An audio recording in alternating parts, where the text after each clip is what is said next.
Okay, so hello everybody. Thanks for being here after lunch, which is not so common. So I hope I can contribute in an interesting way to this very nice conference that these guys have put together, and I'm thankful for that. And thank you for having me here today for this. My talk is looking at well, the title is Digital Work, the branded freelancer is actually missing a bit, and the rise of a freelance economy. Well, what I'm doing is actually I'm looking at digital creative professions in the knowledge economy. There are plenty of definitions around, and one of the kind of highlights which I will focus on is the fact that this is an increasingly freelance-based economy. And I'll give you a little bit of insights on that in a minute. This is a paper that is coming out soon in a journal called Marketing Theory, and the actual argument that I bring along is the fact that, well, okay, if we look at these people, well, these people work online most of the time.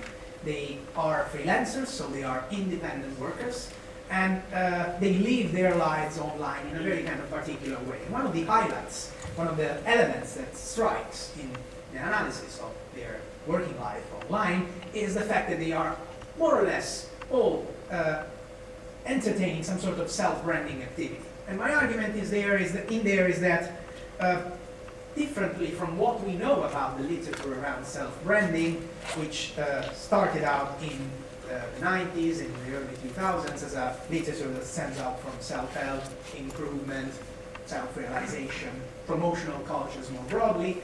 Well, what they're actually doing is not just self-branding for the sake of promotion, self-realization, and self-help, but a process of construction of an identity, which is work, which is part of their work.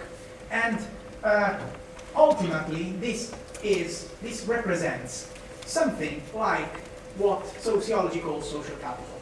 So the idea of a construction of a number of intangible assets that they call contacts, connections, and that they sort of develop a reputation, which is ultimately their most valuable currency, their own reputation in the scene, which online is, this is the sort of new element in this picture, is the fact that now, through a series of things, we can actually evaluate a little bit in a newer way rather than in the past how someone has a reputation in a certain field of environment and what sorts of measures are in place for that, which of course is a strong element of criticality. So I'll guide you through a little bit of this, so I hope you can follow me. And the main point, another main point I will raise at the end is that all this taps into the question of value. So the idea that there is a history, a literature that talks about branding and value, and they do that more or less around not really individuals. So they do that around brands in commercial kind of aspects around it, so consumer culture. But what we're looking at in here is people who are behaving as brands on the one hand, and behaving as social entities in a digital environment on the other. So let's go from the words to the actual stuff. So why am I talking about a freelance economy? Well, just to give you a couple of data, this is a study that one of the biggest platforms for contracting online, and it's called Elan-Sodesk, it's a US-based platform, did with an entity called the Freelancers Union, which claims to be a union for freelancers. It's actually an association of people, it's not formally a union, but that's part of a different story.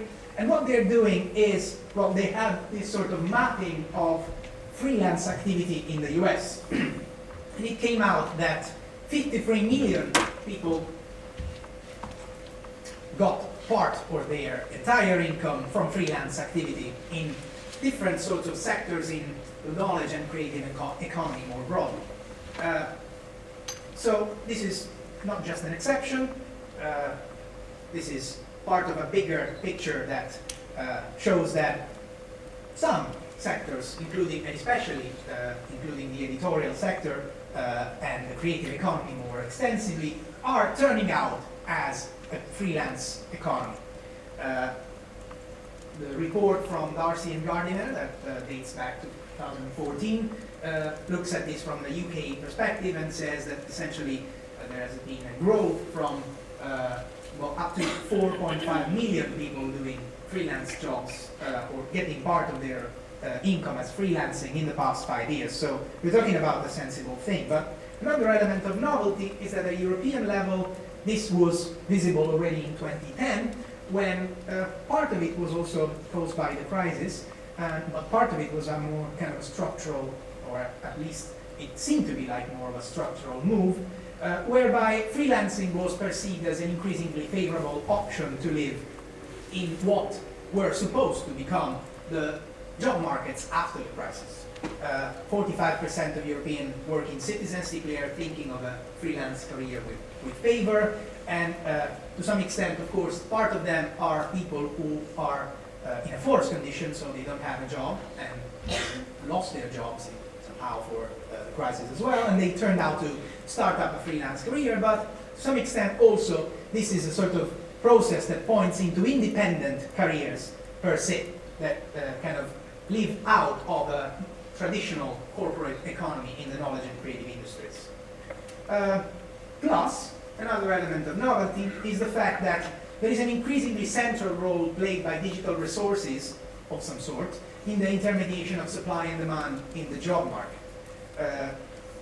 A lot, well, according to a recent study, 1 every 2 jobs advertised today kind of has some sort of part of the recruitment system, of the recruitment processes being put in place online, be it, of course, from the mere advertisement to the fact that actually there are people looking for other people online to find the best candidates. But also part of it is also that most of the jobs imply the fact that people go and search for what is out there in the public environment of the candidate, of the person.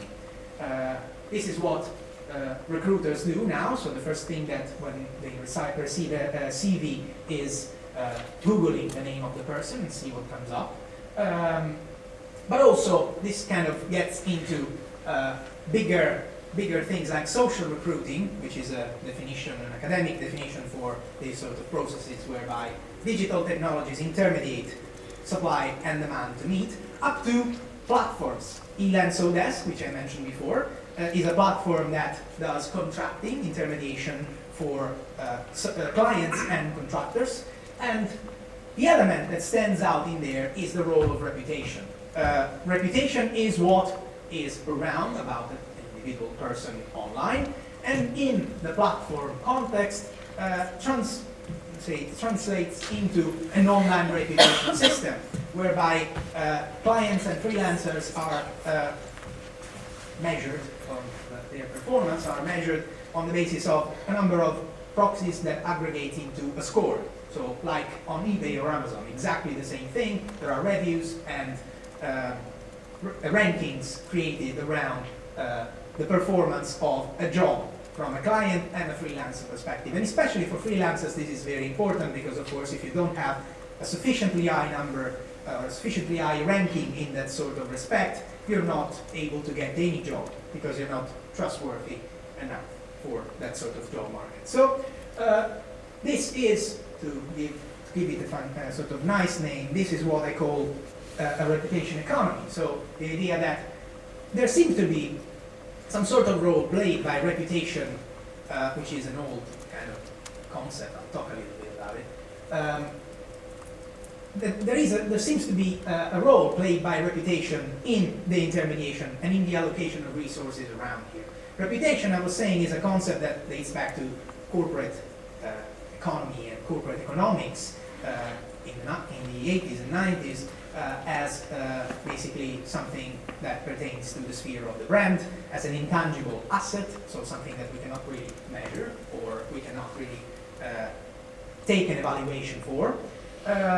And then it becomes, over and over with the digital environments, a sort of visible kind of and traceable kind of process, up to the brilliant definition that Alice Marwick does give about it today, that is the fact that reputation in the digital world is the mosaic, so the collection of different elements in a sort of public environment, and the opinions that people can do about them, essentially. This is to sum it up. So my question in there was to see how this kind of actually translates into practices, into work for these people, because most, as I was saying, most of their activity is entertained online or has to deal with some sort of online work. I'm skipping some of the stuff for your... and of course the idea, this is very quickly on that, the idea is to look at knowledge and creative economies, because of course we have an anticipated tendency whereby from Florida onwards, creative class and so on and so forth, there is an idea that individual entrepreneurial talent would bring into more jobs and more revenues in a project-based environment, where of course networking, contacts and social activities play an impact as well. And there are some criticalities, let's say, in this environment already that I wanted to play a little bit around, which are things that I'm sure Angela McRobbie talked about yesterday, with raising up things like free and unpaid labor and passionate work, for instance. So my study was,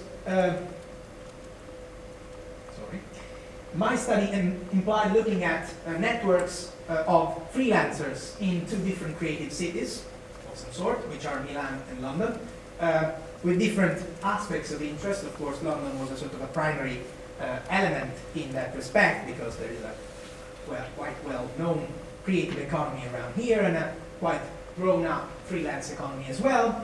And also Milan was quite interesting because apparently, and for some unknown reason, which is not true, but it's sort of an insider Italian joke, the number of independent workers in Italy is substantially higher than the EU average.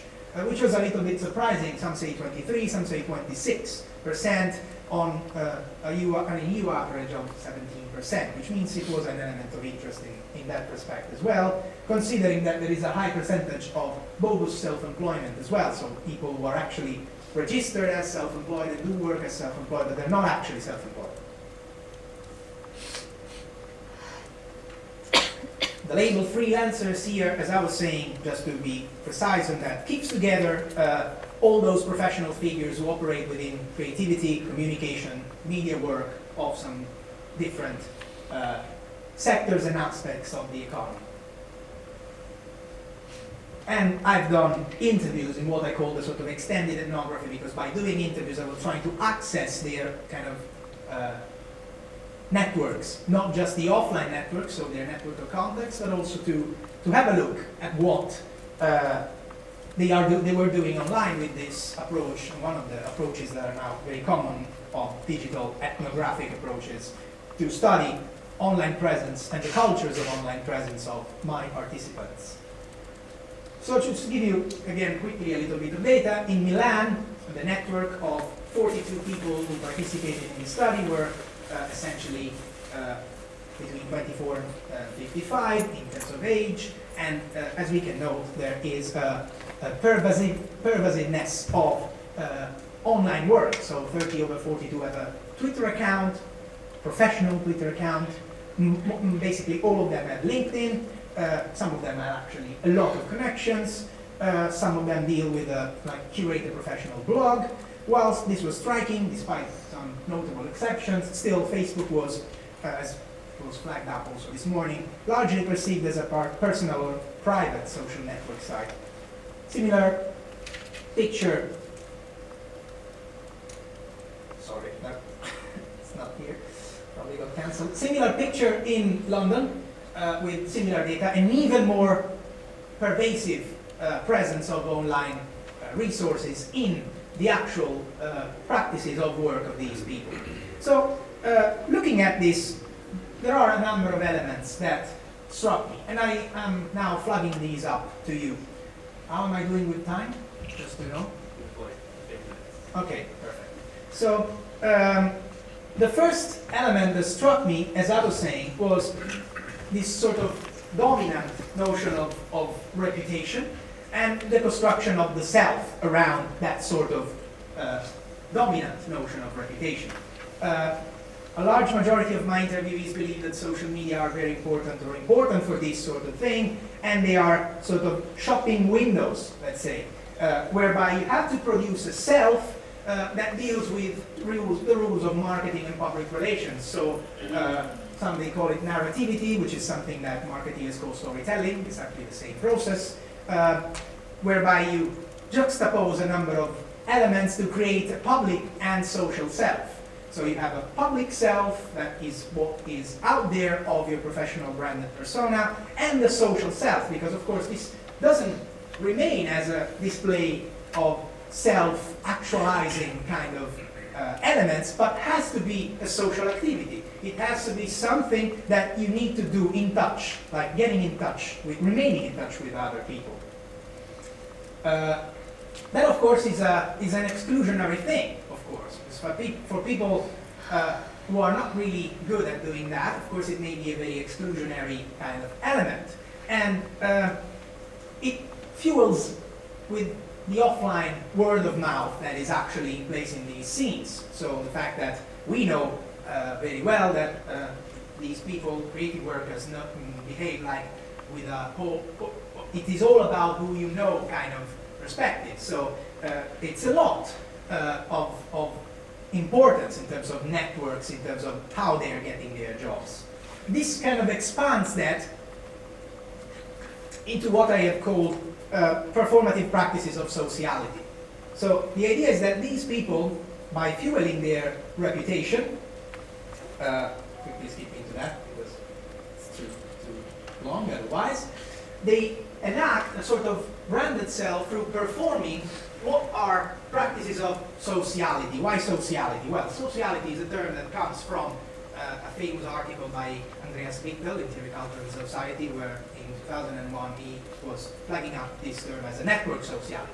And network sociality for Wichtel was the fact that you, as a digital user, do not just entertain communitarian relationships of some sort with your contacts of your online profiles or online persona, but you entertain what is a form of sociality that is very loose, not directly related into some sort of sharing profound connections or values, but is a form of production of the self that points instrumentally into something. And in this case, this something is the construction of a reputation, the construction of a self that is productively reputed in the scene, and the fact that this is an element that comes back in terms of jobs and awareness and visibility. And the only way these people are able to get jobs is to get from that a sort of social capital around their persona. And so the way in which these, which make part of what I call emotional label production, so they need to display their own taste and emotions, like if they're living people, not just bots.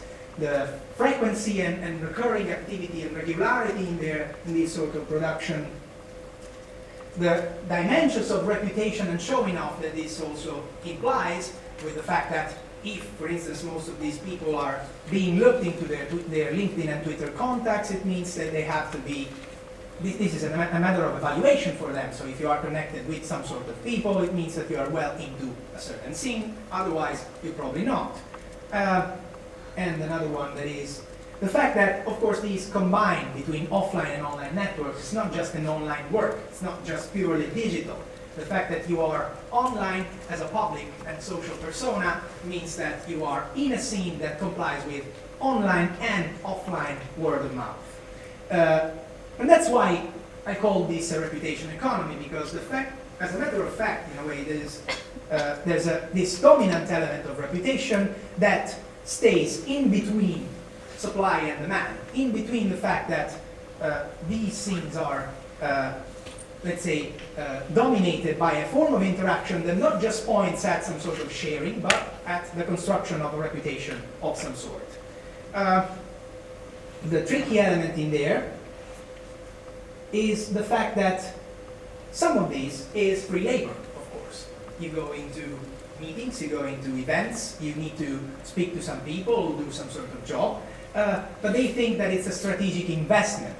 And that is what, like, looking really similar to what Nan Lin calls social capital, because Nan Lin calls social capital an investment in social relation with expected economic return, which means, of course, a controversial relationship with free labor. So if we are talking about a context, an environment where free labor is not just good or bad, it's strategic to do.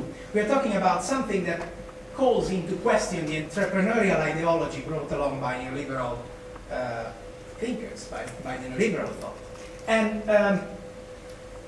to some extent, and to conclude on this, the whole looking at these things means essentially, from my own perspective, that we're talking about a context whereby there has been, over the course of the past 20 years, let's say, a sort of interiorization of the process of venture labor that Gina Neff calls in terms of digital economy. So the fact that working in the digital economy implies being entrepreneurial, per se. There's no other option. It's compulsory. And therefore, these processes of sociality are also compulsory, which is something that comes up in Melissa Gregg's work as with the term compulsory sociality. So the idea that we have here is that there is an interiorization of this venture approach to work, like we are doing work as if, that we're dealing with work with connections as if they were capitals, and we are investing in a career with an implication of risk that stays behind it.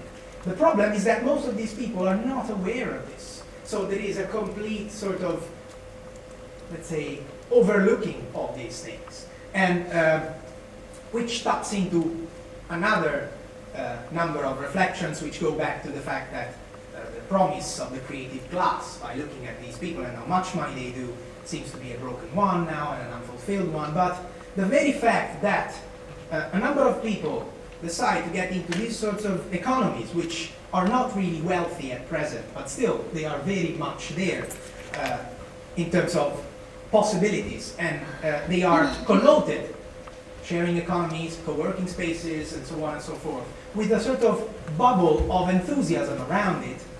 And this enthusiasm kind of overlooks the negative aspects that say into there. It's probably some sort of realm into the job market that not even the sort of most enthused supporter of neoliberalism could dare to dream for. Thank you.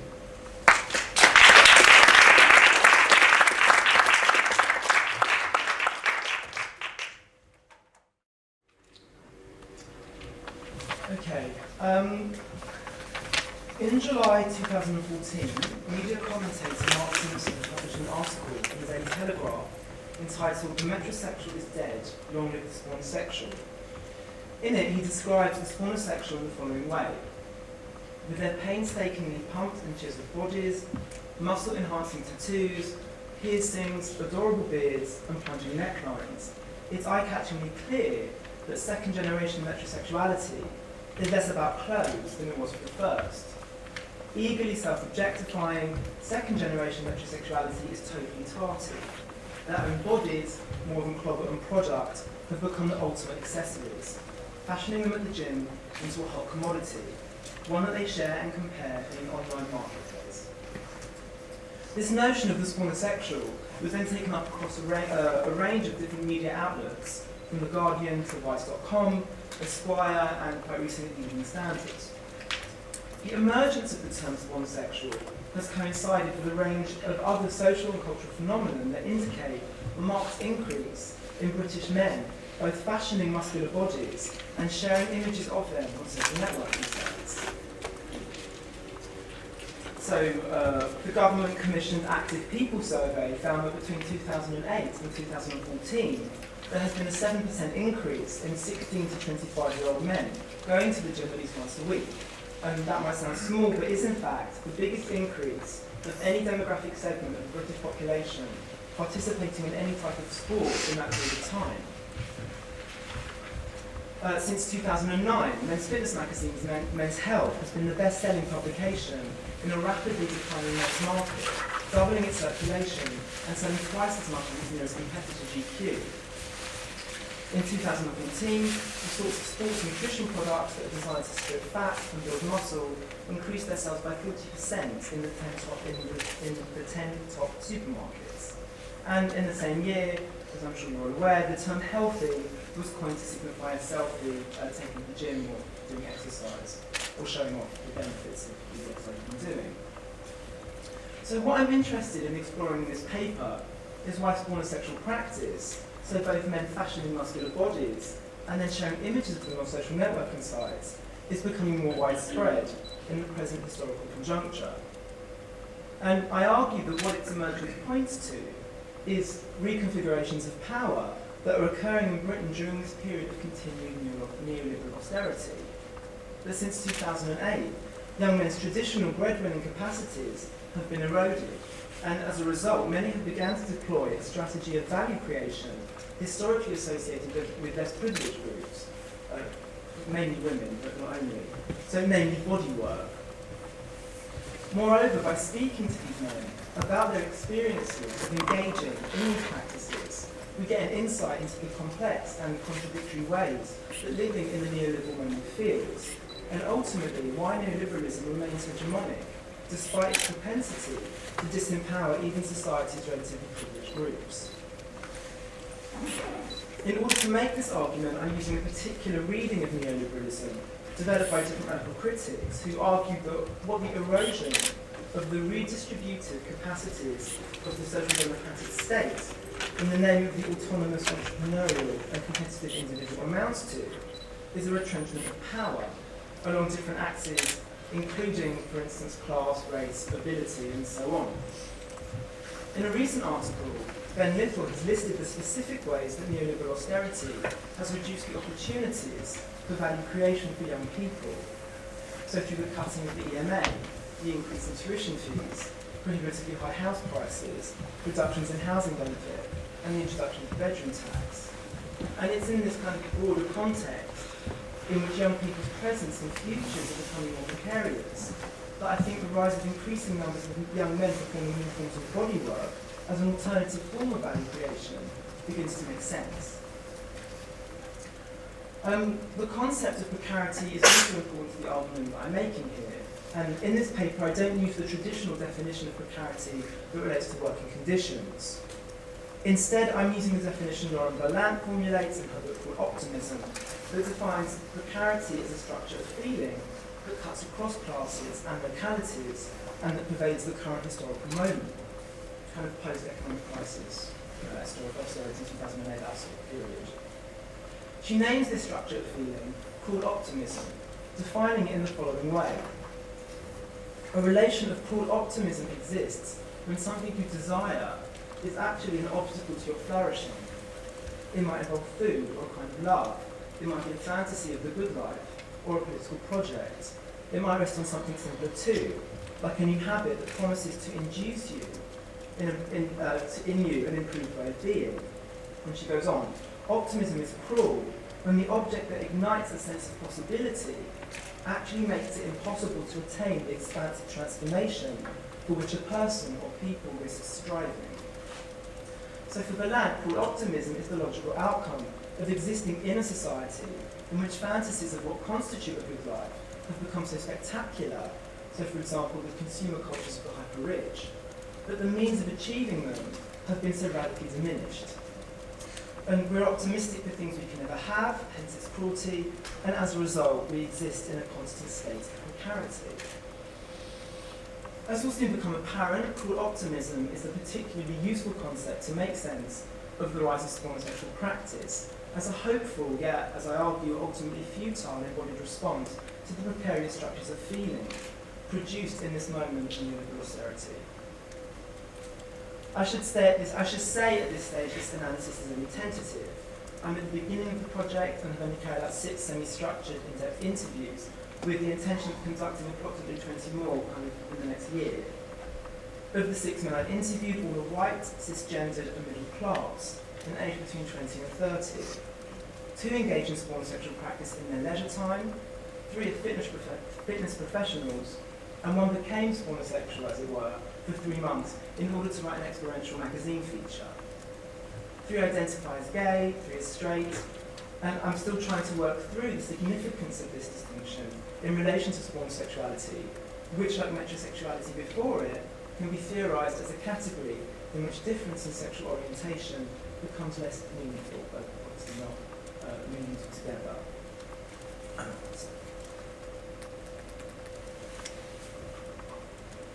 Okay, so there are a multiplicity of interrelated practices that constitute spornosexual striving in kind of balanced terms.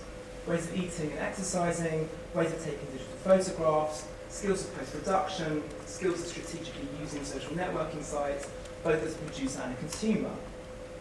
At the centre of this is the achievement of the spornosexual body, which interviewee James describes in the following way. It's about being toned, muscular arms, muscular pecs, muscular shoulders, skinny waist, V-shaped, good legs, rounded bottom, all-American jock. The engagement with the different practices required to achieve this look are invariably intense. So James, for instance, goes to the gym 5 days a week and frequently twice a day. He's not a professional, it's a 9-to-5 job. Fitness professional Diego claims that from preparing his gym bag to arriving back home after his workout will take 4 hours, with 2 hours actually spent exercising. Diego also spends an hour every morning cooking 8 small meals that he will eat at regular intervals throughout the day. Max estimated that around half his day was dedicated to all these sorts of different practices. So Frank was the interviewee who gave the most detailed account of the labour involved in producing and sharing spornosexual imagery. I'm just going to give you some examples of what I interviewed. He or a friend will use a smartphone to take several shots of one pose, but most effectively display his spornosexual body. He then selects one image that he looks, in his words, the hottest in. He'll then crop the image to increase the appearance of musculature and minimise body fat. He then posts the image to Instagram, and most people's social networking like choice for this. He claims to be aware of the best time to post images in order to maximise the amount of likes, regrams, tags, comments and so on that he will receive, which by the way is during the morning, evening commutes and also during lunchtime. He also says that he likes as many images as possible on the Instagram accounts he follows because it's more likely that those accounts will like his images back. Now, the point of all this hard work can be framed, I would argue, in Baudelsian terms as the accumulation of what might be called spornosexual capital, which can be broken down into erotic capital and social capital. So when I ask my interviewees why they engaged in different aspects of spornosexual practice, they will answer along similar lines. So Dave says, my philosophy is that whatever a guy does, it's to get laid. And Frank says, because I want to look hot in the way that the men I follow on Instagram look hot, they inspire me to go to the gym. Now obviously the reasons that you might go to the gym are kind of variable, so you improve health or to improve competitiveness in particular sports, and it's, I think, significant that all the interviews I've spoken to answer they went for reasons of appearance or sexual attractiveness, a way of being culturally meaningful for historically less privileged groups, and I would argue speaks to shifts around the ways of feeling valuable that are available to men in the current historical moment. Now, the erotic capital cannot be uncoupled from social capital, measured by the numbers of likes, tags, shares, and comments that the images they post receive over different social networking sites. Everyone that I've spoken to so far has talked about the importance of peer response to the images they shared. So for the fitness professionals, this helped in their accumulation of economic capital, as clients often use the amount of likes, followers, and so on as one reason to use the fitness professional service. For the non-professionals, both spornosexual, erotic, and social capitals had a very limited relationship to accumulating any other type of capital, nor did it appear to have much exchange value outside the field in which it was accumulated. So significantly for the argument I'm making here, all the interviewees were self-conscious of this. And Frank articulates this very concisely when he says, it's such a self-obsession and doesn't equate to anything really for the future, for building yourself as a person. In the following quote, I interpret what James is saying as spornosexual capital by its very nature being in a constant state of depletion. So you're driving yourself mad about your appearance and about what you look like. Are my arms big enough? Is my belly too big? Are my pecs big enough? Could they be smaller? I don't think it's ever something that you necessarily resolve. I think the men in the gym are striving to a point of perfection, and what's the next point of perfection? I think these statements dovetail neatly with Berlin's definition of called optimism, as striving for a goal that is actually an obstacle to your flourishing. As such, spornosexuality can be seen as an embodiment of both neoliberal norms, as an intense work ethic, self-interested and strategic manipulation of network culture, persistent self-surveillance, as well as the precarity that is perpetuating and pursuing these norms. So, what does it feel like to strive for capital that is, by your own account, in a constant state of depletion, and has little or no exchange value outside the field in which it's been accumulated? And why would you pursue its accumulation so committedly if, on some level, you knew this was the case?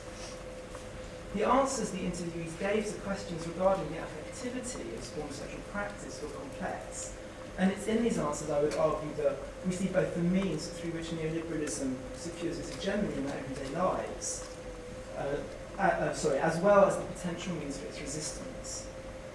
So, given the time constraints today, I'm going to focus on two quotes from interviewee James, which together capture different aspects of this complex and contradictory spornosexual activity. In the following quote, James lists the moments he feels good during spornosexual practice.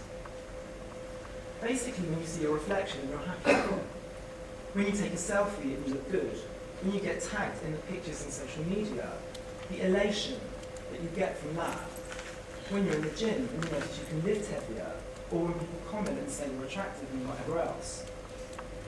It's important to say here that this list of moments of feeling good was prompted by the question, can you pinpoint the moment when you feel good in all of this? Up until that point, James had been describing a much more complex and in fact largely negative affective engagement with spornosexual practice. So I asked him, how would you summarise how it makes you feel? And he says, confusion. What do I want to do? Do I want to get big? Do I want to get small? Cardio or weight, bulk or lean? Carbs, macro or micro? Then you read the articles and you can really confuse yourself because we're not trainers. You read one article on men's health, and then another article that contradicts it. One says eat nuts, and the other says don't. Have caffeine, don't have caffeine, and that's just in one magazine. So if you're doing that, and doing training, and reading things in all different places, unless you know what you're doing, ultimately you're getting to the point where you know you look good, and then you become addicted to reading all this stuff and not really knowing. So I think this is one of the most kind of revealing quotes of the interviews that I've done so far, and how much it tells you about inhabiting the precarious structures of feeling produced in cultures of neoliberal austerity, or the cruelty of optimism. In it you see a narrative of striving for the sort of expansive transformation described by Berlin. And given the persistent uncertainty of what the goals he's meant to be striving towards are, and how the means of achieving those goals are constantly shifting, coupled with the fact that the capital this practice accumulates is itself precarious both in terms of how quickly it depletes and how limited its exchange values in different fields, it's perhaps unsurprising that James experiences that striving in such a confused, largely negative way. Nevertheless, he continues to strive to accumulate it and strives hard. Remember, James is a non-professional who goes to the gym 10 times a week. The reason for this, I would argue, is that, one, what it promises has become so valuable in a historical context where more traditional forms of value creation are rapidly dissipating, and two, the fleeting moments when he does achieve what it promises are experienced with such elation. It's within the contradictions of spornosexuality, as a typically neoliberal cultural practice, that we can see clues as to why neoliberalism in austerity mode has remained hegemonic, despite its capacities to disempower groups located further up in terms of hierarchies of power.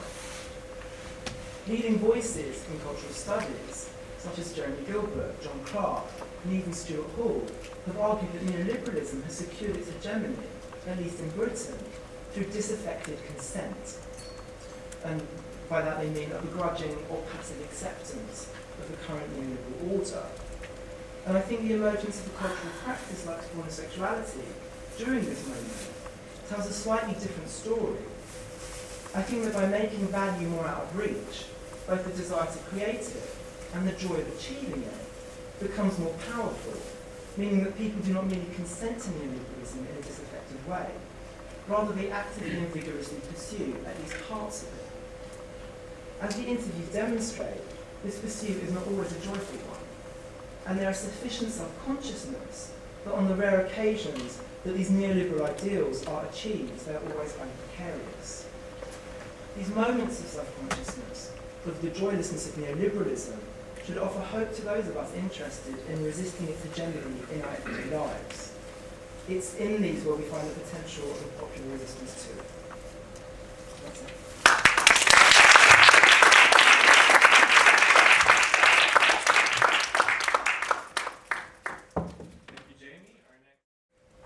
So, thank you very much for having the opportunity to be here today. We're going to start talking about selfies with quite an ambiguous title for presentation. By asking liberating selfies, we're wondering whether selfies are liberating and whether we should liberate selfies. So both questions are implicit in this title. This presentation is part of a very preliminary phase of a research that's been funded by the BBVA, a bank, and that has been awarded to our research group, Mediaciones at Digital College.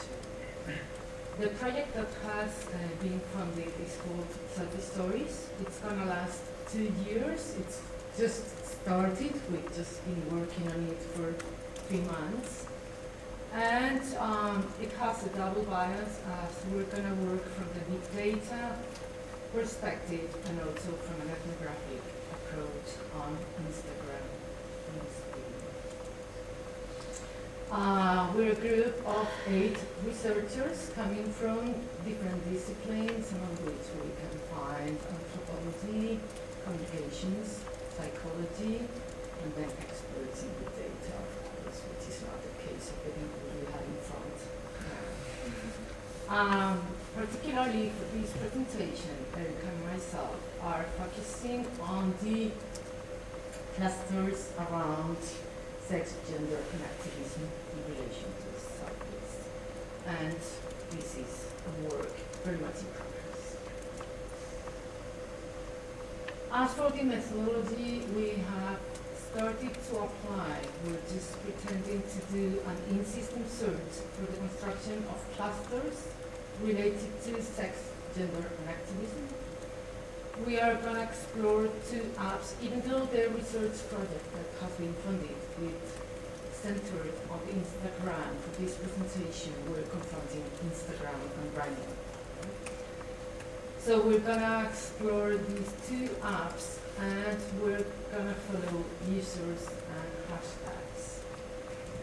We're going to undercarry a qualitative analysis of these 2 apps using digital and non-digital ethnographies, and we're planning to move online, offline, digital, non-digital ethnography, big data, and other possible methodologies that will appear. So we will apply what has been called mobile methodologies. All the images you're going to find in this presentation have been retrieved in May 2015.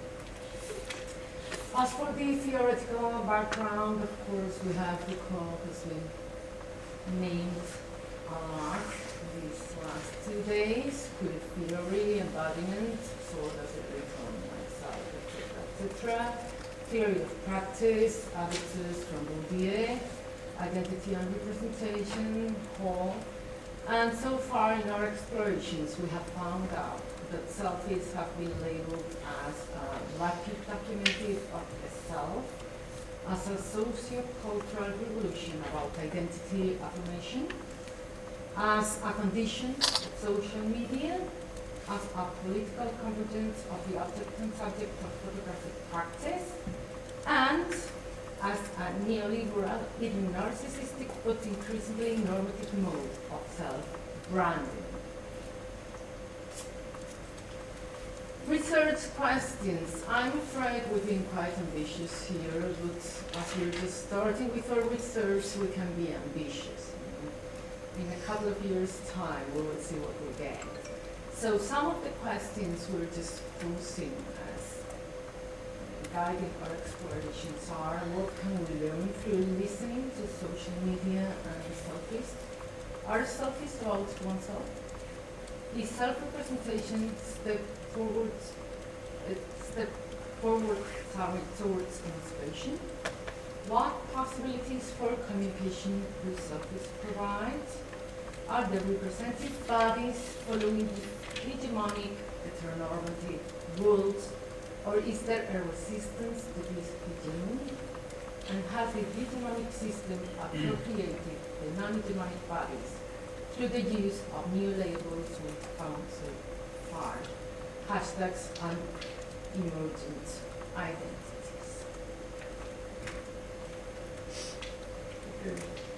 Well, after this presentation, I'm going to talk about empirical data. Well, for our research, we consider that diverse elements construct selfies, not only images. First, we consider the textual information provided by the users. In the case of Grindr, there's information about age, body traits, and other info that usually includes personal descriptions, sexual preferences, and specific activities or what is being looked for. It is interesting to see that some of the profile names summarize those elements. Instagram profiles and selfies from Instagram have some specific characteristics.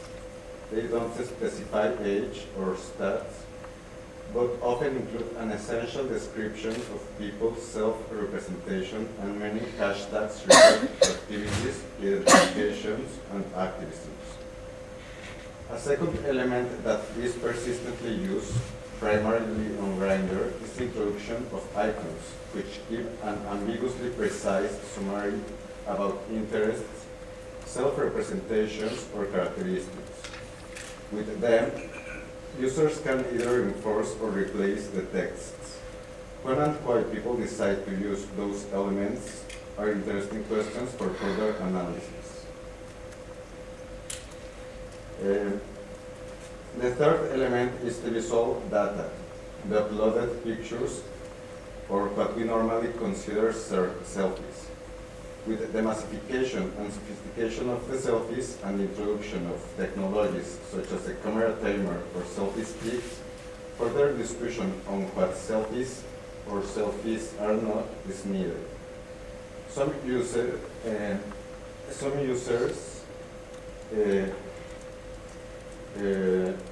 remark what is a selfie through including the device in the image they post. As we can see, the grinds of pictures and selfies look like a catalog of bodies with their representations and desires. Then, the visual data is constrained by the scripts and terms of use, what is allowed and what is not, and the mechanisms of surveillance to keep that order by webmasters and other users. On Grindr, the censorship and control is stronger than on Instagram.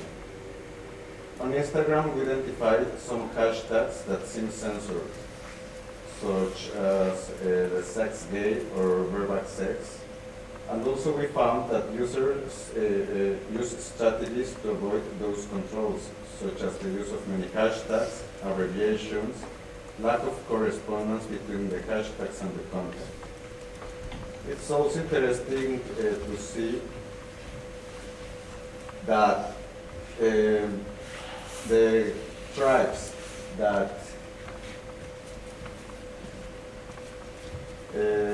emerged natively from the homosexual community for referring to specific types of bodies, groups, and practices, and that originally questioned the heteronormative system as being used as a taxonomy by the act, may represent now some normative interest to normalize them, thus hiding their dissident nature.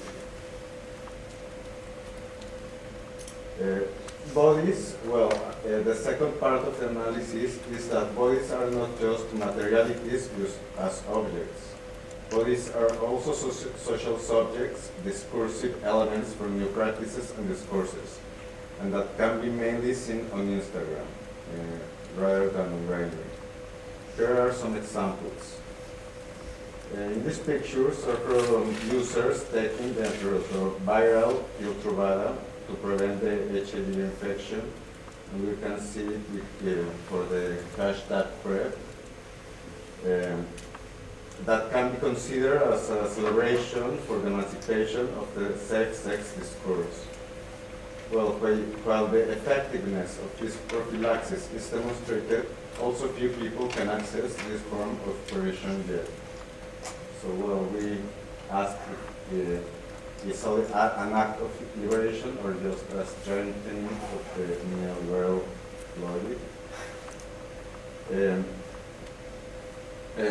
Because while on the world, mainly in the non-developed countries, the situation about AIDS remains stark, with a still high number of new infections, mortality associated, lack of access to treatment and stigma.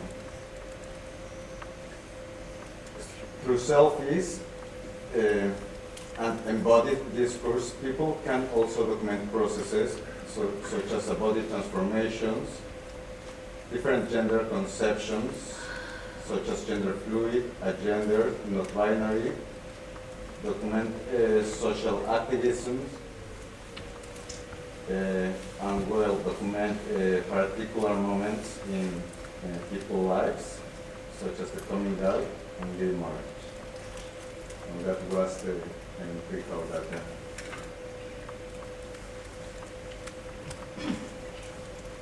So far, what we have found out confronting two apps with Instagram seems to be more or less time. And interesting for our peculiar and particular research as we find more developed discourses on drugs and safe-sex, life, identity, activism, and family. That probably has to do with the Instagram property as asynchronous, whereas Grindr is marked up as synchronous app. Embodiment has been found to be an instrument for activism, as well as for being part of the market. I mean, we're quite used to talking about bodies in gay dating sites, which is the case for Grindr, as being part of the new market, right? What we're not so used is to trying to understand those very same bodies in public terms, and that's part of the chance to try to see them as discourse as well as an object. So, one of the complex connections when one talks or aims to research on selfies is the relationship between selfies and identities and between selfies and bodies. This seems to be, from this very preliminary phase of the research, a more complex connection that is commonly assumed. Alessandro carried a single interview, I must say, within that interview, the person who was interviewed just said, these quotations you have here, selfies I post are not about who I am, they are about my process. I just post and I post, but that's not me, that's how I want to pretend to be in that moment. So that's an open door to further research on this commonly assumed relation. Selfies, in fact, offer possibilities for performance, for play, for recognition, for support, for esteem, for fun, for activism, through hashtags, emoticons, and visual, etc. They offer the possibility to analyze and to understand new types, new presentations, and therefore emerging identities, emerging as in brackets, place as pansexual, which have been found particularly in the Instagram and which have not been found in offline communities. Okay. So, going back to the questions we made at the beginning of the presentation, what can we learn through listening to social media and selfies? A lot. I mean, I know this is kind of a stupid answer, but it is what we can learn from listening to social media. Are selfies about oneself? So far we think that not necessarily. Sometimes we talk about others' expectations. And mainly, and we think this is an interesting point, they are heavily relational. Is self-representation a step forward towards emancipation?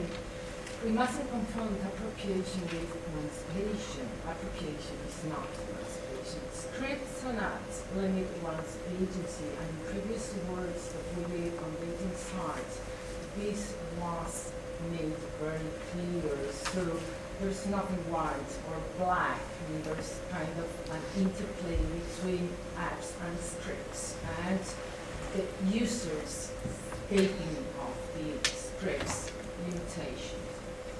What possibilities for communication with selfies provide? And we should consider at least that's our starting point for this project. We must consider selfie as media, and therefore we should signify selfies as a social phenomenon that allows social participation. Are there represented bodies following the hegemonic heteronormative rules, or is there a resistance to this hegemony? There are spirals of hegemony and resistance, mobile hegemonies, both common geometry, have studied this particularly, and unstable